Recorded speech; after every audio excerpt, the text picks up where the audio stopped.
أعوذ بالله من الشيطان الرجيم. بسم الله الرحمن الرحيم.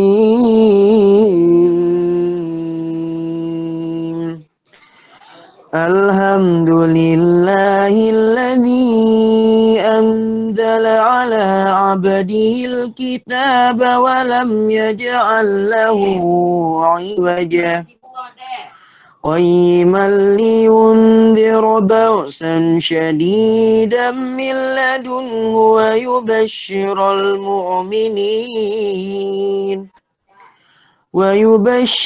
المؤمنين الذين يعملون الصالحات أن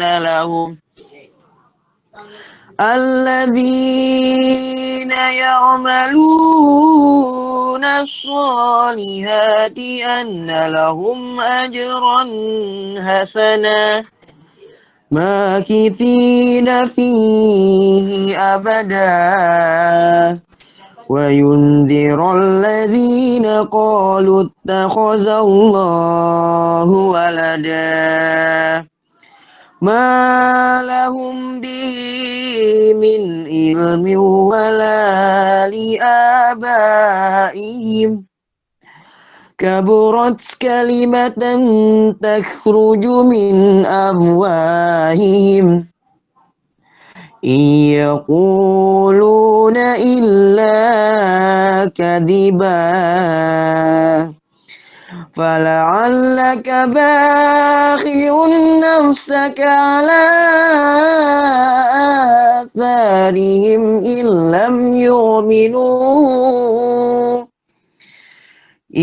لم يؤمنوا بهذا الحديث أسفا إنا جعلنا ما على الأرض زينة لها لنبلوهم أيهم أحسن عملا وإنا لجاعلون ما عليها صعيدا جرزا أم حسبت أن أصحاب الكهف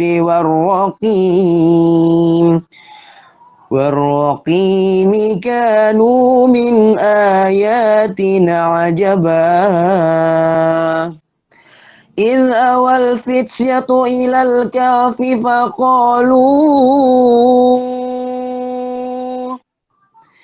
فقالوا ربنا آتنا من لدنك رحمة وهيئ لنا من أمرنا رشدا صدق الله العلي العظيم. Assalamualaikum warahmatullahi wabarakatuh. Waalaikumsalam warahmatullahi wabarakatuh. Subhanallah ya. Terima kasih kepada Ade atas bacaannya. Semoga tilawahnya dapat diterima oleh Allah dan dapat menjadi berkah bagi kita semua. Sesi selanjutnya merupakan pengenalan identitas materi. Jadi pembicara kita hari ini adalah Dr. Insinyur Nur Ahmad Setiawan. Beliau merupakan Kepala Prodi S1 Teknik Biomedis UGM. Beliau pernah menempuh studi di Universitas Gadjah Mada, University Teknologi Petronas, Malaysia, dan Al-Madinah International University, Malaysia. Beliau telah memperoleh berbagai penghargaan di ajang bergengsi, seperti Innovation, Innovation and Technology Exhibition atau ITEX pada 2008, dan Innovation and New Product Exposition atau INPEX pada tahun yang sama. Beliau juga menulis berbagai jurnal dan buku di sela-sela kesibukannya sebagai dosen. Salah satu bukunya berjudul Terrain Decision Strategy of Dynamic Path Planning Based on Curve Algorithm. Dan masih banyak lagi sebenarnya hal baik tentang beliau yang harus saya ceritakan. Tapi karena waktu yang terbatas, kita cukupkan sampai sini saja. Sesi selanjutnya merupakan penyampaian materi oleh pembicara. Kepada Bapak Nur Ahmad Setiawan, untuk waktu dan tempat dipersilakan.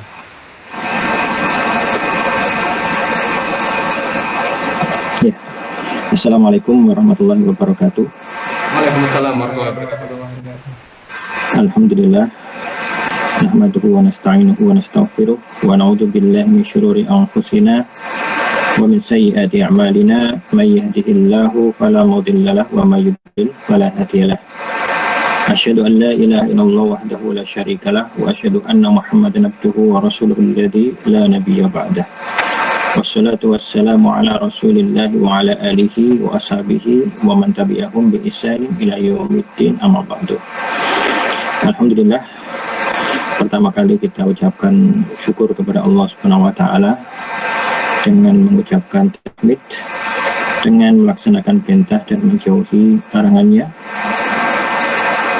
Marilah kita selalu meluruskan niat kita, kemudian selalu mencari ilmu untuk supaya semua yang kita lakukan itu tepat sesuai dengan apa yang diperintahkan oleh Allah Subhanahu wa taala. Sebagai calon engineer ya di Fakultas Teknik Universitas Gadjah Mada, ya Muslim Engineer, yang membedakan kita dengan saudara-saudara kita yang lainnya yang belum mendapatkan hidayah kepada Islam adalah yang pertama, selalu perbuatan kita itu kita lakukan yang pertama adalah lillahi ta'ala, ya, karena kita di dunia ini ya tidak lain tugasnya adalah untuk menyembah atau beribadah hanya kepada Allah Subhanahu wa taala. Wa ma khalaqtul jinna wal insa illa liya'budun. Tidaklah menciptakan jenis jin dan jenis manusia kecuali supaya mereka beribadah menyembah hanya kepadaku saja, ya. Dan ibadah dalam pengertian Islam itu luas sekali, baik itu ibadah khusus dan ibadah umum yang sangat-sangat luas, ya. Nah, terkait dengan posisi kita sekarang di Fakultas Teknik yang mendidik calon insinyur, maka salah satu yang bisa kita niatkan sebagai ibadah adalah menjadi insinyur yang baik, ya, niat yang baik dan cara yang benar. Nah, kalau kita bicara keinsinyuran, tentu saja praktek-praktek insinyur yang benar didukung oleh bukti-bukti atau scientific knowledge yang benar, ya. Nah, itu yang menjadi poin penting bagi kita semuanya, sehingga karena kita itu engineer yang bertugas untuk mendevelop teknologi yang mengatasi keterbatasan manusia, maka kita sebagai seorang muslim tidaklah bebas dari nilai kita adalah pandangan hidup kita, yaitu Islam, ya. Artinya selain dari kode etik keinsinyuran yang telah diajarkan atau akan diajarkan kepada Anda semuanya, kita juga terkait dengan hal yang lebih besar, yaitu syariat Islam, ya. Ya, tuntunan Allah Subhanahu wa taala, mana yang halal, mana yang haram, dan bagaimana seharusnya kita berbuat di dunia ini. Itu yang menjadi pembeda atau hal yang sangat penting ingin saya tekankan pada talk kali ini. Baru kemudian kita akan menginjak kepada tema hari ini, ya, terkait dengan teknik atau teknologi biomedis, ya. Saya izin untuk present, ya.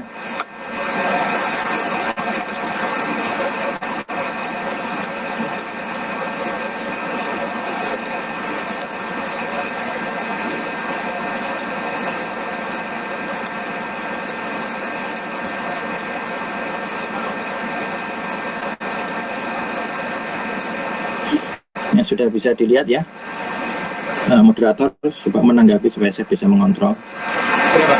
Bisa kan? Tampak? Ya, satu layar penuh? Ya. Oke. Ya, pada tema kali ini, karena sekarang zamannya artificial intelligence, maka teknologi biomedis yang berkembang sekarang tidak bisa lepas dari teknologi AI. Maka di sini saya akan menyampaikan terkait antara AI, yaitu artificial intelligence, dengan biomedical engineering. Ya, kebetulan saat ini saya ditugasi sebagai ketua program studi teknik biomedis, program studi yang baru, ya, baru 2 tahun atau 2 angkatan, ya, Departemen Teknik Elektro dan Teknologi Informasi Fakultas Teknik UGM. Ini posisi saya sekarang, ya, sebagai dosen sejak tahun 99, kemudian ketua program studi teknik biomedis saat ini 2019. Kemudian saya ini juga diberi amanah menjadi kepala laboratorium teknik tegangan tinggi, ya, di Departemen Teknik Elektro dan Teknologi Informasi sejak 2019, dan sekretaris IEEE Indonesia Section sejak 2019, dan insya Allah berakhir tahun ini, ya. Saya cukup sering menjadi ketua program studi ya, beberapa kali ya. Ini kali ketiga saya jadi ketua program studi dan satu kali jadi sekretaris program studi ya, untuk berbagai macam program studi, tapi terkait dengan DTT semuanya. Kemudian saya lulus S1 tahun 98, jadi angkatan 93 ya. Waktu itu lulus 5 tahun itu sudah dapat penghargaan dari fakultas ya, karena memang lulus 5 tahun itu sesuai dengan kurikulumnya ya. Kemudian magister tahun 2003 ya, angkatan 2000 lulus 2003, sempat molor setahun. Kemudian PhD di Universiti Teknologi Petronas Malaysia tahun 2009, masuk 2006 ya, jadi bidang Electrical and Electronic Engineering.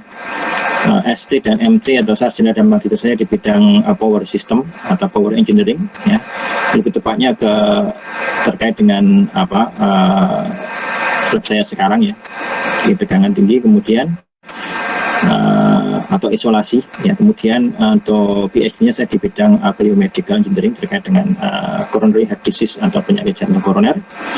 Kemudian melanjutkan studi profesi insinyur ya di teknik elektro tahun 2018 lulus dan mendapat sertifikasi dari PII Insinyur Profesional Madya.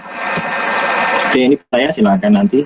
Ini materinya bisa nanti saya kasihkan ya ke panitia, silakan kalau mau di-download atau dipelajari ya.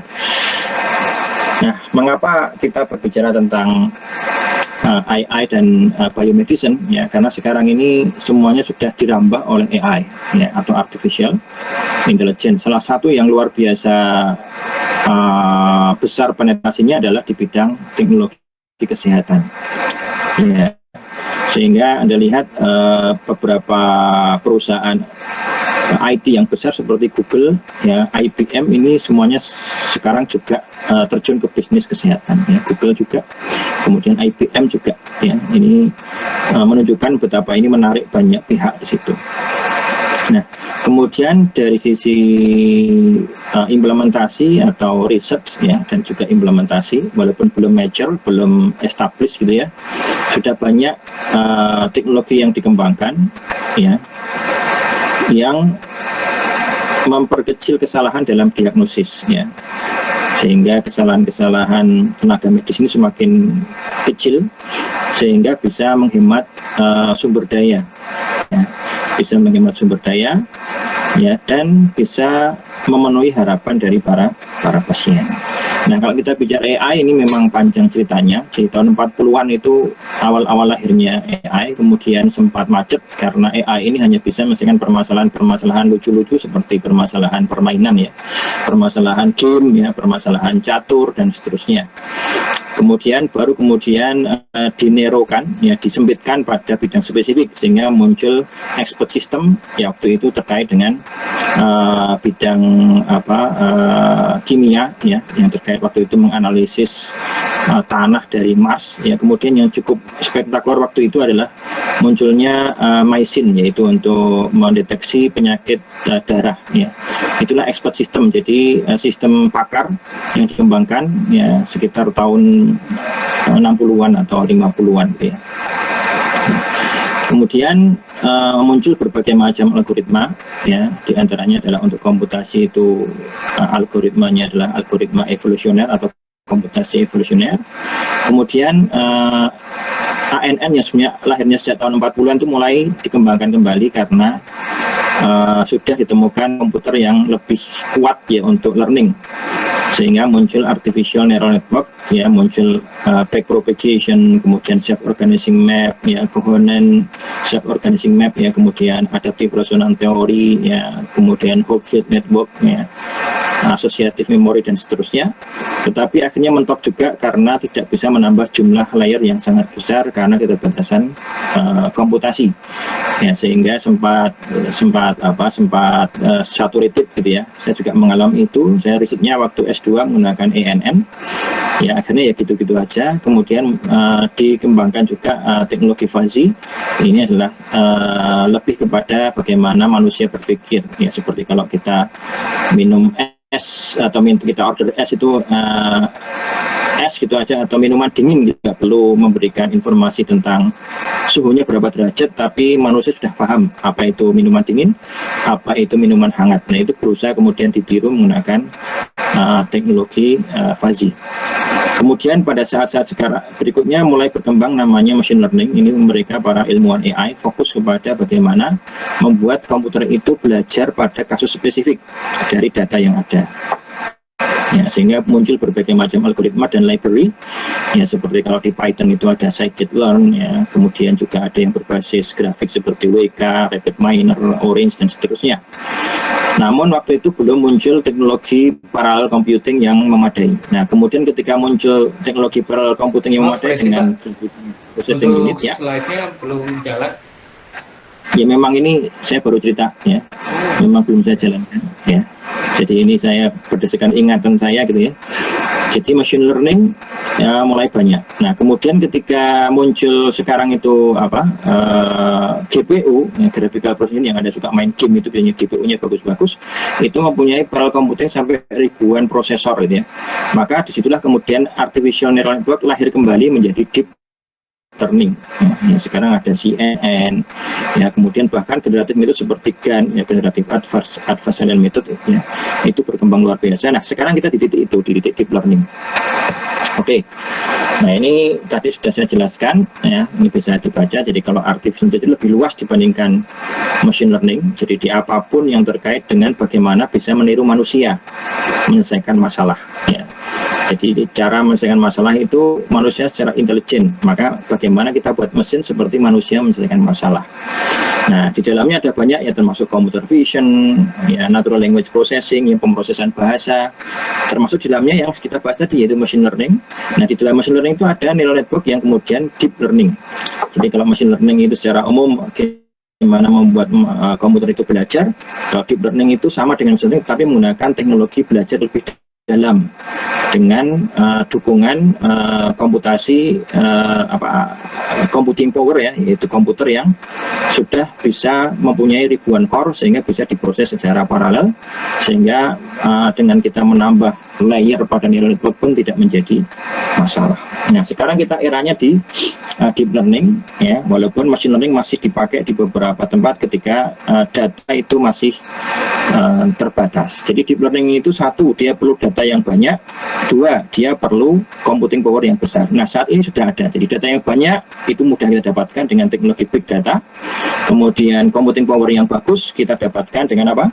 Adanya GPU, ya, yang Nvidia misalkan, ya, atau vendor-vendor yang lainnya. Nah, kalau biomedical engineering itu adalah teknologi, ya, yang dikembangkan untuk mendiagnosis, menterapi, dan memodelkan fisik manusia atau fisik sistem biologi, ya, baik itu hewan, ya, bahkan juga tumbuhan. Nah, kalau ada kata-kata klinik, ya, kita tahu kliniknya terkait dengan rumah sakit, medical center, dan health center. Oke.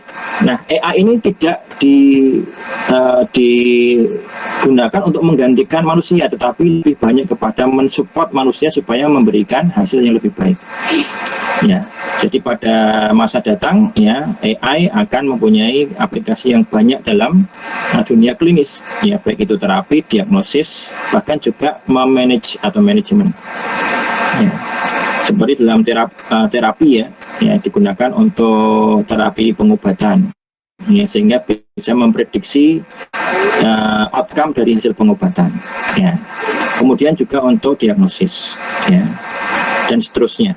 Nah, sehingga manusia dan mesin itu lebih cenderung kepada saling bekerja sama untuk meningkatkan efisiensi dari sistem kesehatan, ya. Nah, ini beberapa contoh pada riset di bidang biomedical engineering maupun biomedicine. Sebagai contoh, pada era sekarang itu dalam dunia biologi, ya, sampai ke level molekul, ya, biologi molekuler. Zaman dulu kan susah sekali. Dengan adanya deep learning, dengan adanya AI ini, beberapa studi sudah menggunakan untuk mengidentifikasi atau untuk, ya, ini tidak jalan dari tadi. Oh iya, sebenarnya saya stop, saya ulang lagi, ya. Ini sudah saya slide. Ya, baik.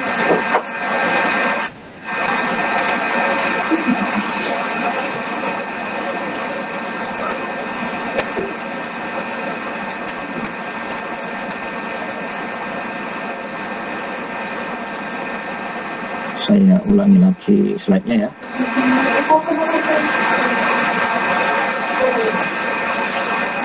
Untuk waktunya sampai jam 5 ya? Ya, siap. Saya perlu jam.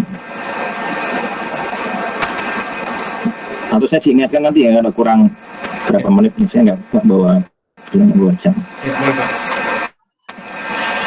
Sudah muncul? Saya geser, muncul nggak ya? Geser nggak ya? Ya, geser. Geser ya? Oke. Ya, jadi tadi saya jelaskan bagaimana sinergi ya, antara AI dan manusia. Nah, ini contoh-contoh ya.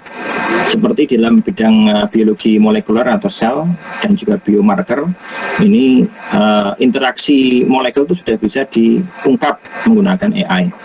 Kemudian juga biomarker ya, jadi seseorang itu kalau dia sakit tertentu dia punya tanda-tanda biologis ya, itu bisa diidentifikasi oleh teknologi AI.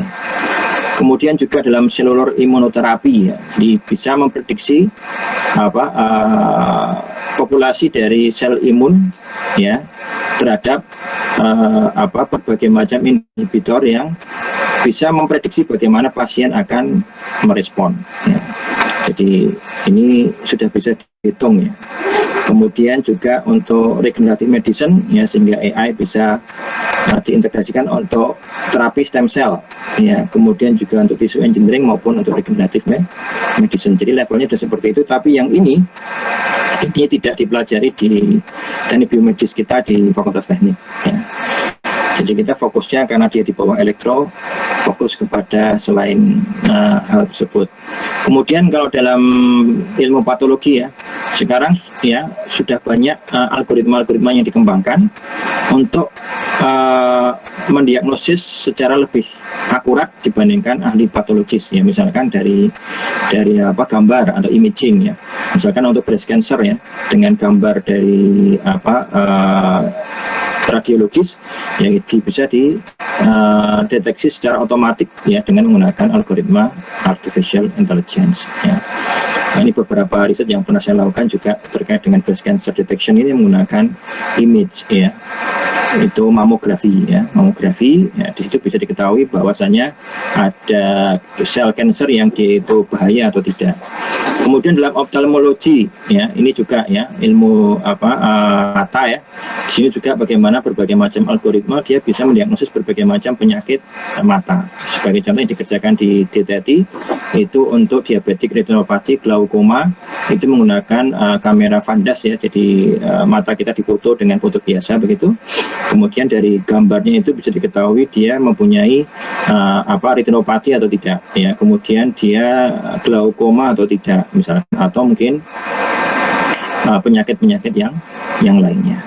Kemudian di bidang radiologi banyak sekali ya, misalkan untuk X-ray ya, diagnosis X-ray itu bisa dibantu oleh AI. Seperti misalkan itu ada gambar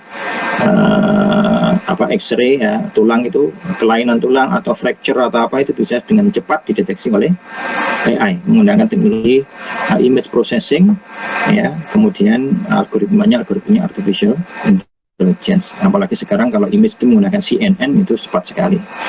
Availability data juga sudah banyak sehingga tidak ada masalah menggunakan deep learning. Kemudian deteksi wajah juga banyak sekali ya, bagaimana misalkan dalam ilmu genetik itu dari wajah bisa diketahui ya. Kemudian juga kalau kita lihat untuk face recognition sudah diterapkan untuk surveillance ya, untuk pemindaian, untuk keamanan ya, security dan seterusnya.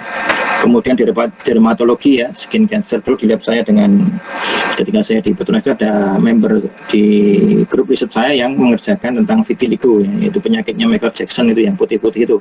Ada juga yang terkait dengan psoriasis ya. Ada juga yang terkait dengan skin cancer, ada juga yang terkait dengan radang pada ulcer ya, ulcer pada semacam kudik gitu ya, pada kulit ya, dideteksi dan diukur ya, membantu para dermatologis untuk bekerja. Kemudian kardiologis ya, bisa menggunakan ekokardiografi berupa gambar, bisa menggunakan EKG, bisa menggunakan data-data patologi dan yang lainnya.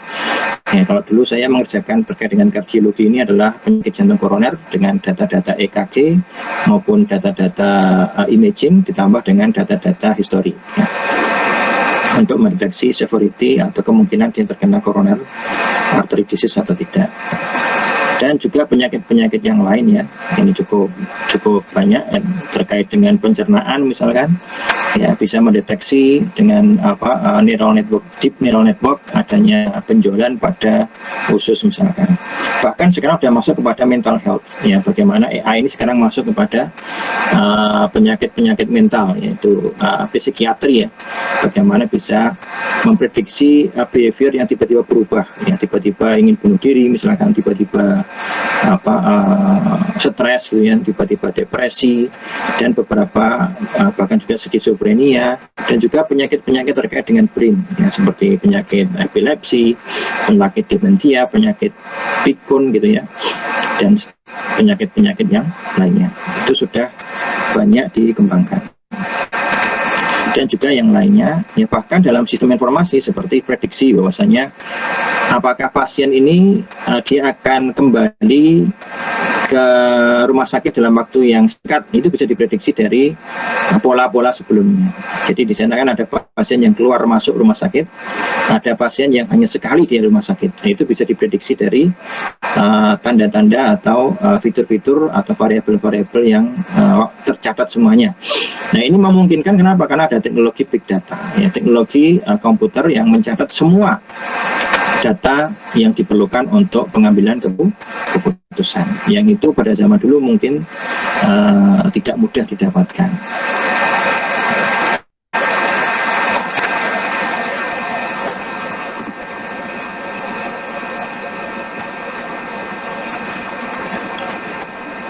Nah, kalau kita lihat ya, dengan adanya teknologi-teknologi yang telah dikembangkan tadi, ini akan membuat efisiensi dari dunia kedokteran, dunia kesehatan itu semakin tinggi.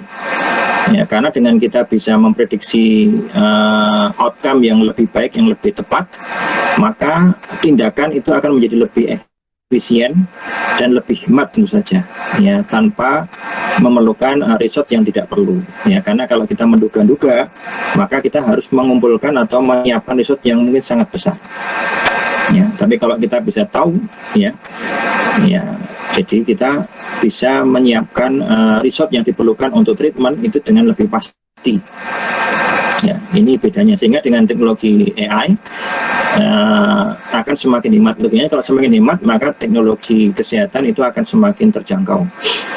Kemudian satu itu, kedua dari sisi ketepatan tindakan, ya, karena metode AI ini bisa memprediksi outcome, ya, baik itu diagnosis atau prediksi apapun yang terkait dengan kesehatan dan kedokteran ataupun penyakit, maka para klinisi yaitu dokter dan yang lainnya bisa mengambil keputusan yang paling tepat, paling baik, ya, didasarkan pada data yang banyak dan metode pengambilan keputusan yang bagus, ya.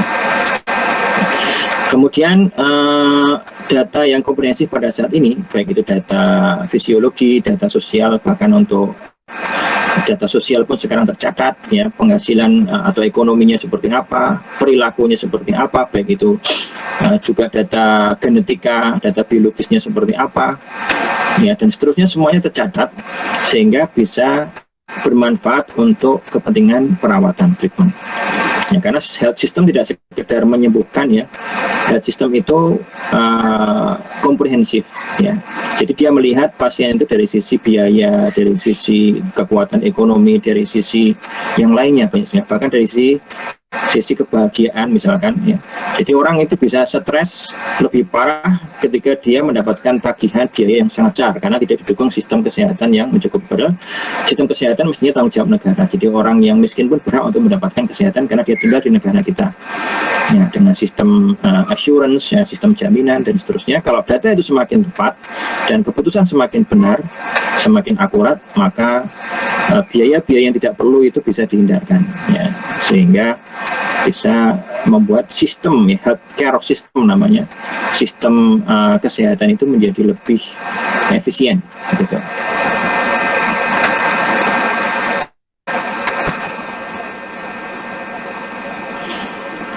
Nah, kemudian saat ini banyak sekali teknologi yang kita rasakan itu invasif, artinya untuk mengetahui kadar kolesterol kita harus diambil darahnya, harus diambil itu kan invasif, ada sesuatu yang membuat kita luka gitu ya.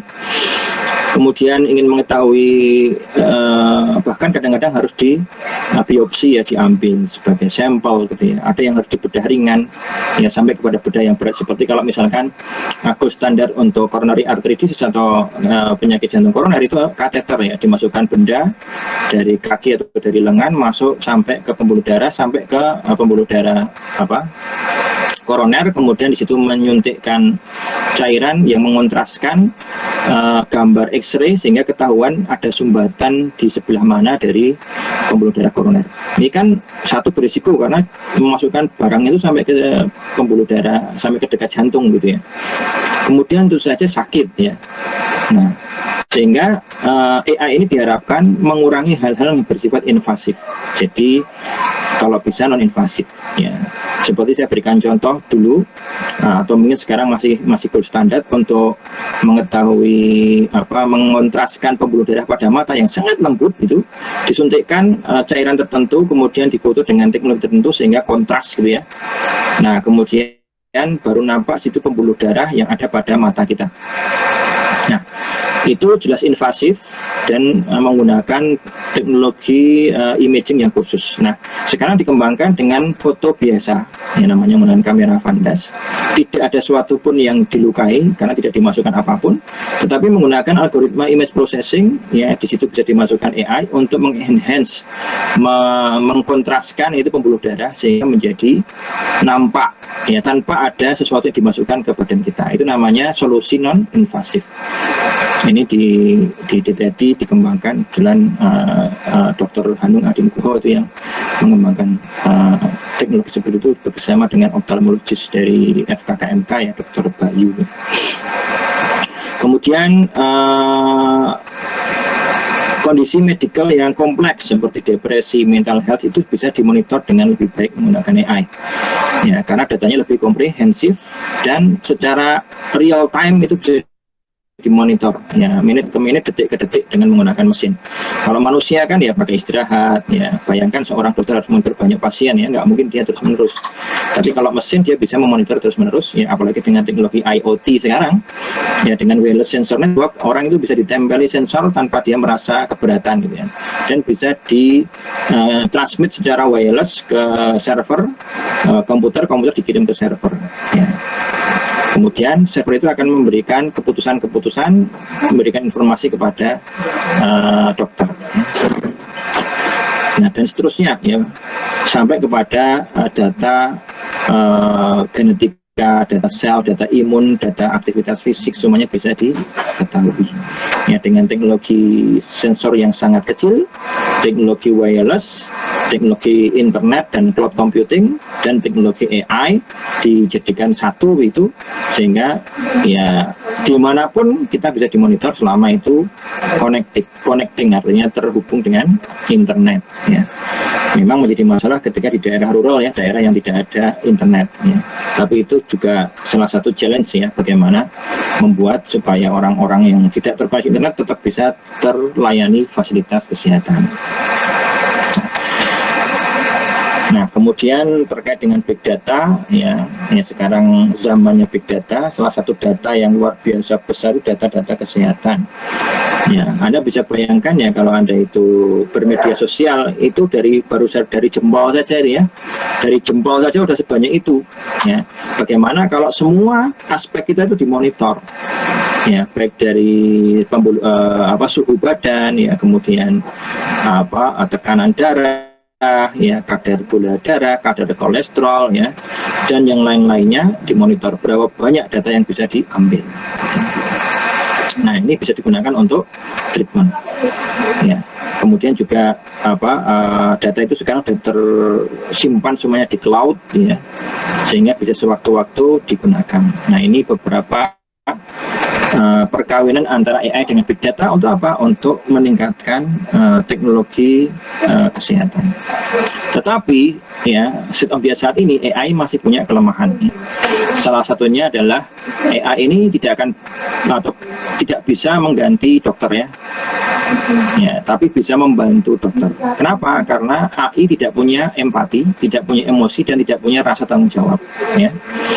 Yang itu hanya dipunyai oleh dokter, sehingga responsibility-nya ada pada dokter, bukan pada AI. Jadi kalau programnya itu membuat pasien itu mistreatment atau misdiagnosis, itu yang salah dokternya, bukan komputernya. Nah, kalau komputernya diadili kan tidak mungkin ya, dia adalah mesin ya.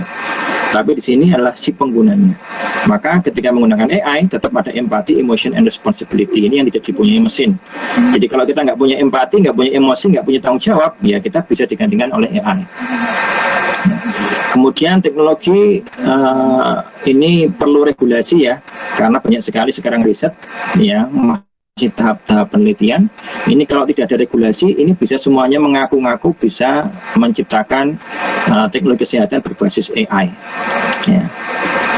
Nah, padahal kita tahu bahwasanya tidak sesederhana itu ketika diterapkan pada manusia ya, perlu uji klinis, perlu regulasi ya, tidak semua boleh dipasarkan.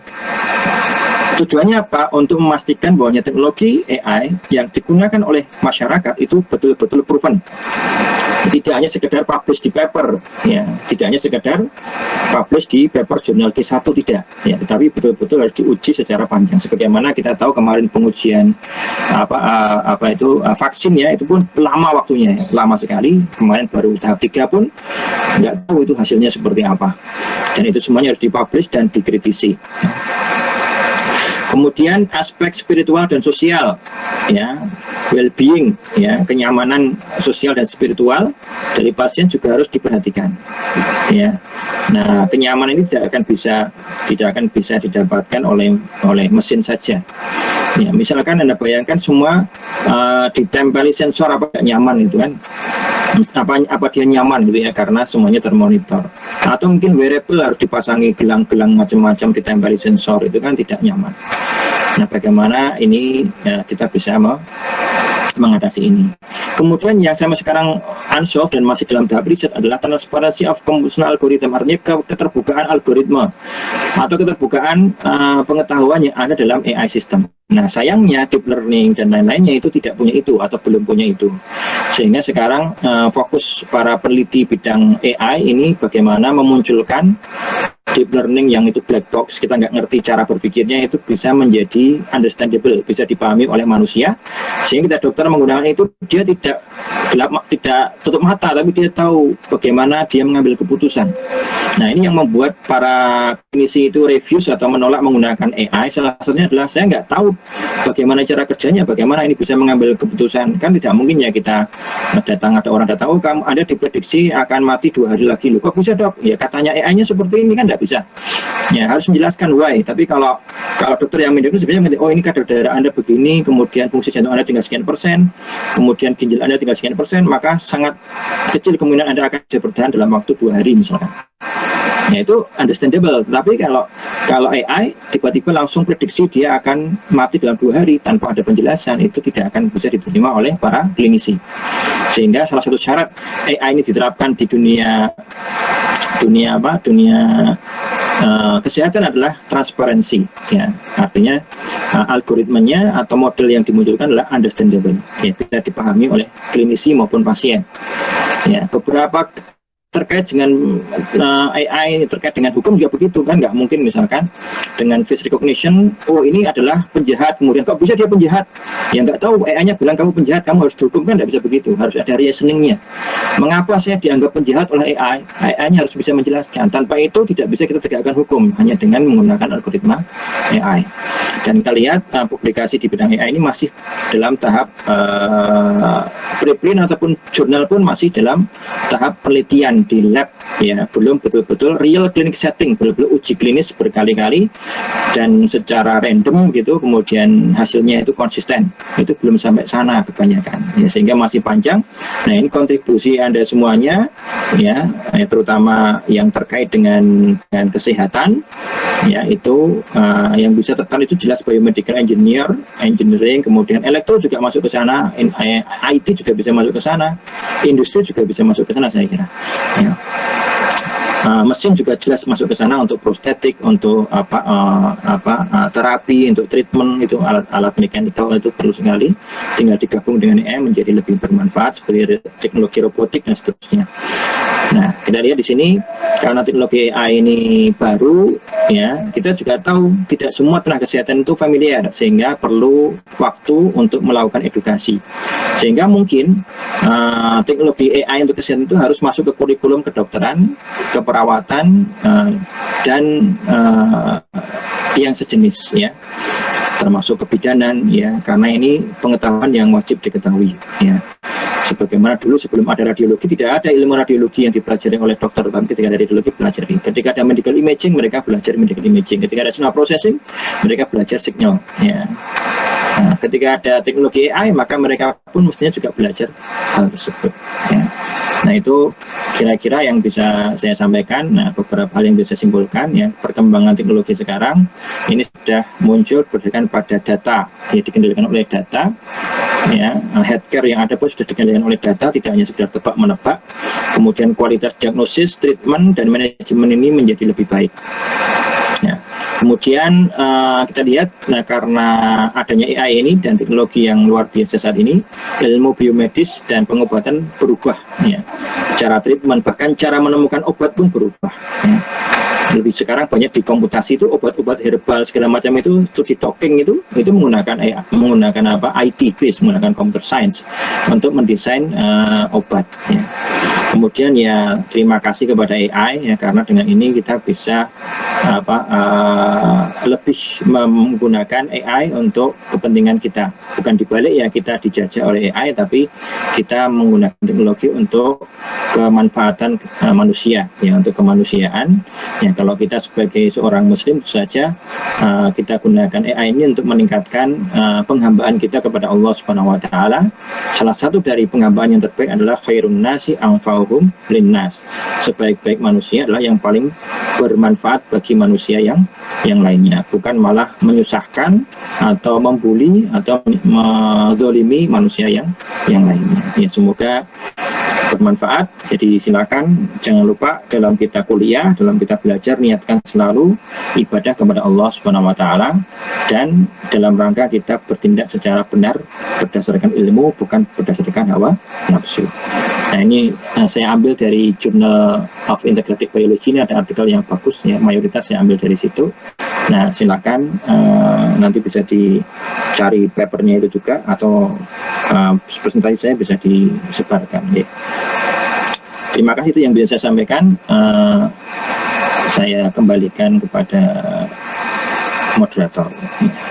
Baik, terima kasih Pak. Masih kepada Bapak Ibrahim Setiawan. Semoga ilmunya dapat menjadi berkah bagi kita semua. Izin menyimpulkan, ya Pak.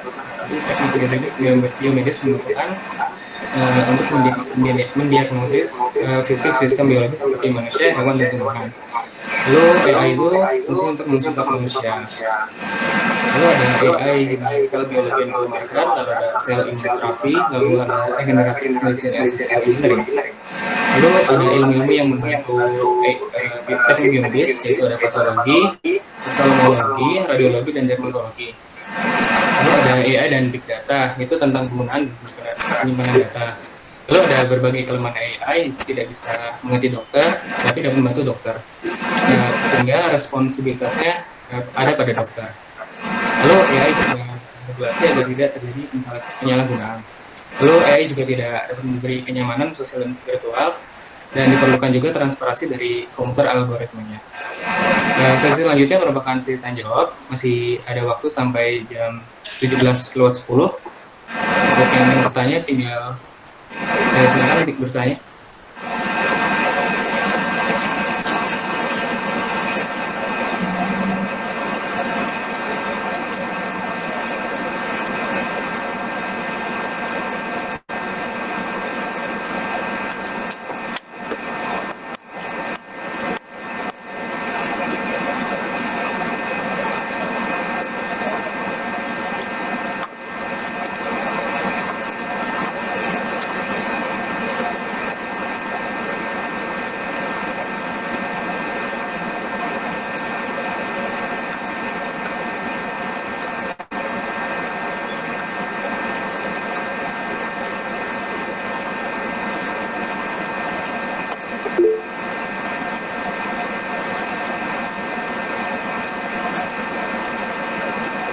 izin membacakan pertanyaan ya Pak. Ya, silakan. Jadi sekarang ini tengah ramai pandemi. Lalu adakah peran dari biomedis dalam penanganan COVID-19? Ya. Begitu Pak pertanyaannya. Ya, banyak sekali ya. Ya. Yang pertama, saya tidak akan sebutkan semuanya karena banyak sekali. Ya. Pertama, misalkan dalam diagnosis ya, diagnosis alternatif selain dari swab ya, itu bisa menggunakan deteksi menggunakan gambar X-ray dari paru-paru ya. Jadi kerusakan paru-paru akibat COVID ini spesifik sehingga bisa dibedakan dengan pneumonia atau kerusakan paru-paru yang selain COVID. Ya, itu dikembangkan oleh DTT bersama dengan FKKMK, Pak Igi, Dr. Igi Ardianto yang mengembangkan. Itu ada websitenya kok ya. Cuman itu terkendala dengan data dan juga nanti masih menggunakan data publik, belum menggunakan data real, data klinis gitu ya. Itu bersama juga dengan RSUP Sarjito. Kemudian misalkan yang lain itu untuk deteksi. Ada juga yang dikembangkan juga FKKMK dengan teman-teman dari FMIPA dengan electronic nose ya. Jadi dengan hembusan napas open data COVID itu bisa dideteksi dengan algoritma yang cerdas begitu, yang intelijen. Seseorang itu positif COVID ketika itu baru dalam tahap clinical trial kalau tidak salah. Itu salah satu yang mengembangkan itu Pak Dr. Kuat dan yang dari FKKMK itu Dr. Muhammad Saifuddin Hakim dan yang lainnya. Kemudian misalkan untuk kontak tracing ini saya juga mengembangkan namanya TraceU, yaitu untuk men-tracing orang yang terkena COVID ya menggunakan Bluetooth ya. Jadi kalau sama-sama menggunakan aplikasi itu, maka kalau berdekatan dia akan ada catatan dia pernah ketemu siapa. Tapi dengan menggunakan anonim ya, tidak diketahui siapa orangnya. Tapi kita fokusnya kepada dia itu sehat atau tidak ya, atau misalkan ODP, PDP positif atau yang lainnya. Kemudian juga untuk penemuan obat ya, jadi untuk penemuan obat itu juga banyak ya, berbagai macam herbal, kemudian juga obat-obat yang lainnya, bahkan juga vaksin itu juga menggunakan teknologi AI dalam perhitungannya untuk tahap-tahap awal sekali gitu ya, sebelum tahap akhir menjadi clinical trial fase terakhir dan di systematic review gitu. Dan banyak sekali yang lainnya ya. Saya ada white papernya gitu ya, atau ada grupnya gitu ya, AI untuk COVID-19.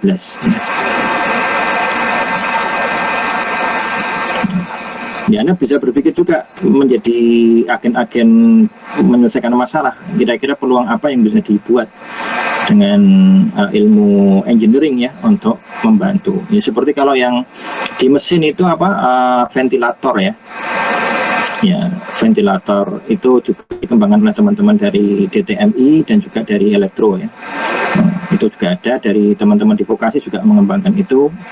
Ya, sudah ada yang dapat izin edar, ada yang belum. Ya, ada juga kemudian bilik swab ya, dan macam-macam lah, banyak sekali.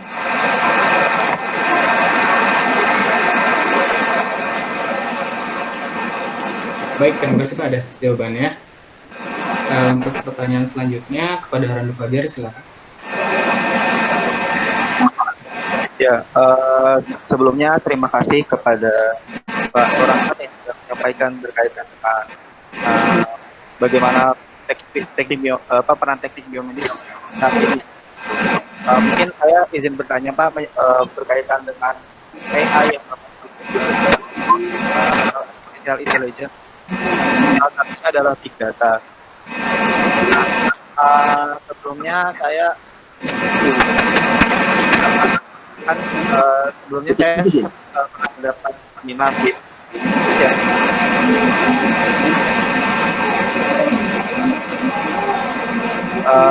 Apakah sudah tersambung dengan baik? Iya. Ya, sebelumnya kan saya pernah mendapat seminar ya berkaitan dengan bagaimana sistem kesehatan di salah satunya negara New Zealand. New Zealand ya, kemudian di sana itu sudah mengembangkan big data seperti itu. Yang memang big data itu cukup terintegrasi juga dengan dengan rumah sakit setempat dan juga pemerintah. sehingga pembiayaan dan sebagainya itu lebih mudah.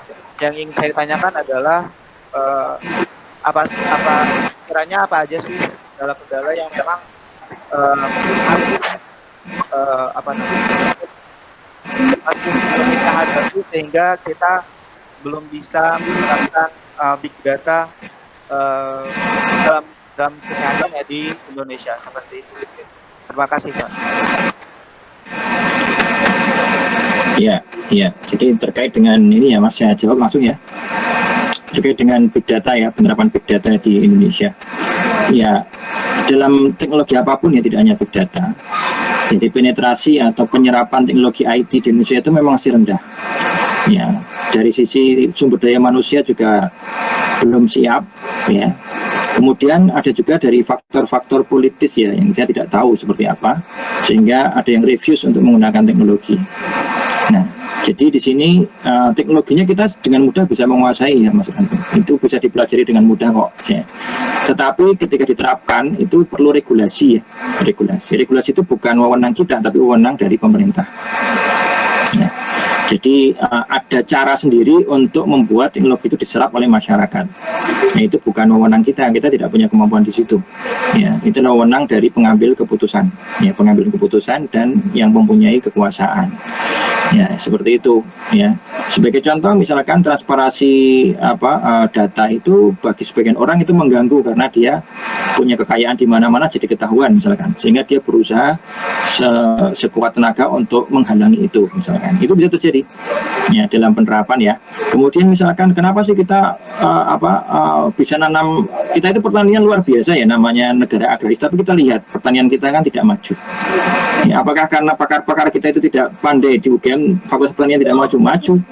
Ya, riset-riset kita banyak, ya, publikasi banyak, tetapi untuk ke tahap penerapan, implementasi ke negara itu kan pihak yang berwenang yang bisa, jadi regulator. Ya. Sehingga regulator itu menjadi sangat penting dalam kemajuan suatu bangsa. Ya. Begitu Mas Randu ya. Tapi tetap semangat ya, kita belajar terus ya. Kalau misalkan idealisme belum bisa diterapkan di Indonesia, mungkin Anda bisa coba di luar negeri, di New Zealand itu seperti apa ya. Nah, bagaimana regulasi yang sangat mendukung dengan itu ya.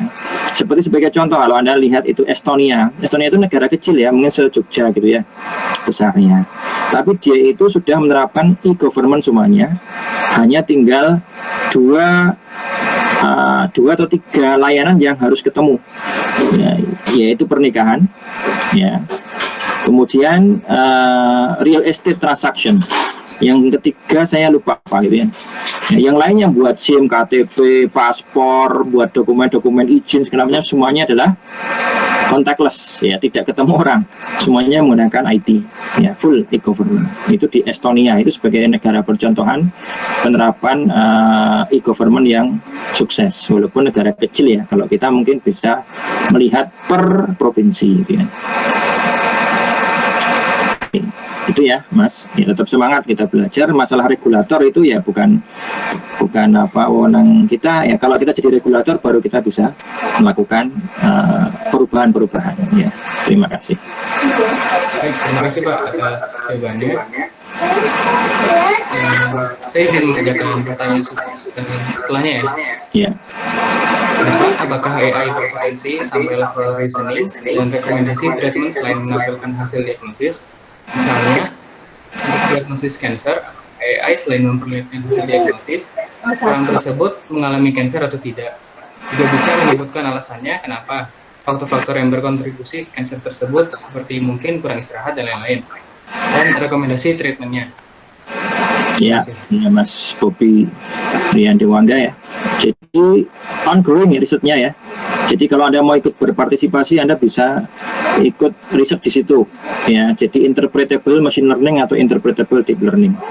Nah, walaupun tingkat interpretability-nya mungkin juga masih primitif, belum sekomprehensif kalau dokter menjelaskan ya. Jadi kalau kita datang ke dokter, kenapa saya divonis begini, dia bisa jelaskan dengan sangat mudah, kita pahami dan masuk akal kita. Tetapi kalau ke AI kan susah. tidak mudah loh membuat sistem yang bisa menjelaskan sebagaimana si dokter menjelaskan. Nah, tapi itu ongoing ya, ongoing artinya sekarang semua sedunia sedang berusaha untuk bisa membuat seperti itu. Ya, artinya di situ masih terbuka peluang Anda kalau mau berkontribusi. Ya, saya mau sekolah di luar negeri misalkan yang terkait dengan interpretable machine learning sangat-sangat dianjurkan ya. Karena itu kontribusinya luar biasa kalau bisa. Begitu kira-kira. Jadi tetap ongoing sekarang, optimis lah bisa. Tapi itu nggak tahu hasilnya, namanya riset ya. Allahu a'lam. Baik, terima kasih Pak atas jawabannya. Izin membaca pertanyaan selanjutnya. Melihat kondisi penerapan rekayasa teknologi biomedis saat ini, bagaimana peluang teknik biomedis dalam mengembangkan industri alat-alat biomedis di Indonesia tergantung dari regulasi pemerintah saat ini? Ya, baik, terima kasih. Ini pertanyaan yang sangat bagus karena Anda termasuk salah satu yang akan berkontribusi kelak ya ketika sudah lulus. Ya, jadi peluangnya besar karena kita itu 95% atau 96% atau 99%, saya kurang ingat gitu ya. Kita masih impor ya teknologi biomedis. Tetapi pemerintah sekarang memberikan jalan bagi pengusaha lokal untuk lebih mudah memproses izin ya edar. Nah, bagaimana peluangnya? Ya kita lihat teknologi biomedis itu range-nya lebar dari yang high tech yang berbiaya mahal ya, dan yang berbiaya murah atau low tech. Low tech itu bukan berarti nggak bisa dibisniskan ya. Ya, bahkan mungkin malah visible kita bisniskan karena sangat mungkin kalau kita membuat startup di bidang itu. Nah, di sini kalau dari regulator pemerintah ini membuka peluang kita untuk dimudahkan dalam pengurusan izin. Dan kita bisa pilih kelasnya ya. Jadi kelas ada high risk, ada medium risk, ada low risk. Ya, kalau kita mau cepat, kita buat teknologi yang low risk, yang risikonya rendah, terutama yang tidak sampai melukai orang ya. Yaitu risiko rendah ya. Tapi kalau harus memasukkan benda ke dalam tubuh itu risiko tinggi. Nah, itu juga perlu waktu yang sangat panjang untuk bisa di-approve. Ya, jadi kita bisa melihat peluang-peluang di situ. Kira-kira apa yang teknologinya bisa kita afford ya, kita bisa affordable ya, bisa kita terapkan atau visible kita kembangkan. Tidak perlu biaya yang besar dan perizinannya cepat ya. Kalau kita lihat peluang Indonesia ini sangat luas. Jadi di sana ada daerah-daerah puskesmas yang itu teknologinya itu mohon maaf mungkin EKG aja nggak ada gitu ya, mungkin ya. Nah, bisa mengembangkan teknologi murah gitu ya, bisa dikembangkan di puskesmas misalkan ya, atau teknologi-teknologi yang relevan yang lain. Jadi pasarnya bukan seperti pasarnya negara maju, tapi kita lihat pasar-pasar yang belum tersentuh sama sekali ya. Nah, misalkan kematian ibu dan anak itu sangat tinggi di Indonesia, atau bukan sangat tinggi ya, masih tinggi ya, saya nggak ngerti tepatnya, tapi pernah ikut seminar gitu, memang masih menjadi perhatian besar. Nah, itu terutama daerah-daerah rural yang tidak terjangkau oleh bidan.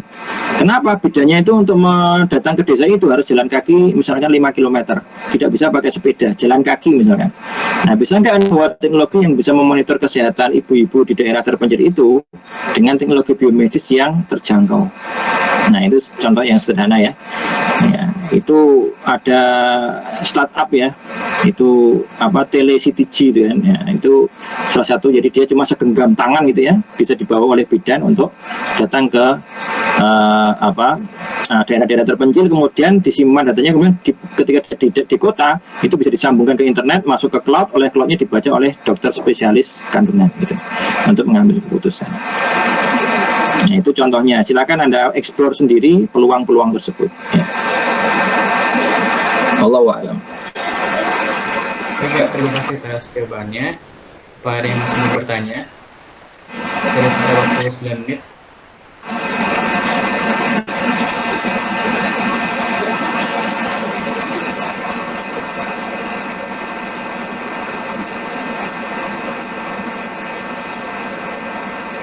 Oh ya, saya sekedar informasi ya. Jadi biomedis tidak hanya sekedar kaitannya dengan kedokteran ya. tapi juga bisa masuk ke teman-teman di psikologi yang terkait dengan neuroscience ya. Ya, terkait dengan pendidikan, tapi ada langsung ke instrumen, ke otak gitu ya. Nah, kebetulan kami di DTT ini juga kerjasama dengan Fakultas Psikologi. Beberapa alat saya malah ada di sana dan dicoba oleh mahasiswa psikologi untuk riset misalkan tentang mental health ya gitu, kesehatan mental, tentang kognitif ya, kemampuan kognitif, kemampuan learning ya, kelainan dalam belajar dan seterusnya, itu yang masih dalam ranah psikologi. Itu juga bisa masuk ke biomedical engineering ya.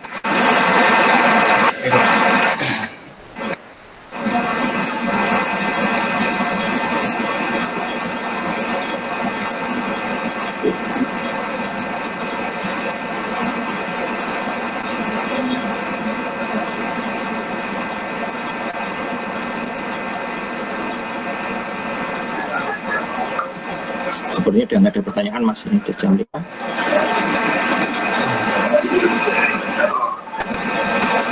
Disilahkan saja ya sesi ini.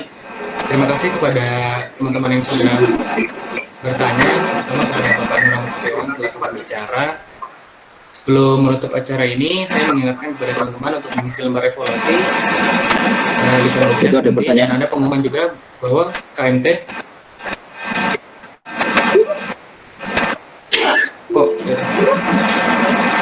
saya berikan pertanyaan ya Pak. Saya pernah mendengar bahwa untuk menciptakan alat-alat biologis menjadi lulusan yang satu saja tidak cukup. Apakah hal ini benar? Jika iya, persyaratan apa lagi yang kita perlukan untuk memenuhi kebutuhan?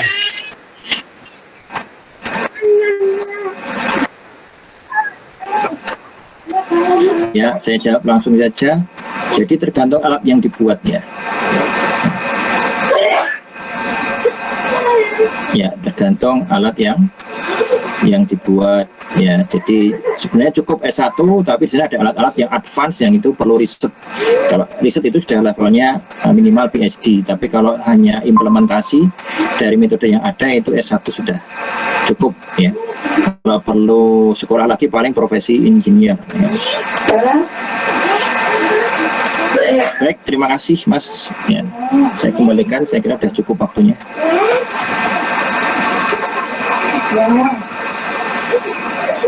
Apa yang masih bertanya? Atau disebutkan saja? Cukup saja Mas, sudah jam 5 lebih. Baik Pak. Terima kasih kepada yang sudah bertanya ya. Maaf kepada Bapak Nurul Setiawan selaku pembicara. Sebelum menutup acara ini, saya mengingatkan kepada teman-teman untuk mengisi lembar evaluasi di kolom chat, dan ada pengumuman juga bahwa KMT sedang mengadakan oprek bagi mahasiswa Fakultas Teknik angkatan 2019 dan 2020, dan linknya juga dapat dilihat di kolom chat. Sebelum menutup, ada sesi dokumentasi. Silakan Mas Tariq Fitri Aziz. Oke, dimohon kepada teman-teman yang hadir buat on cam buat menjadi dokumentasi acara MET. Terima kasih. Oke.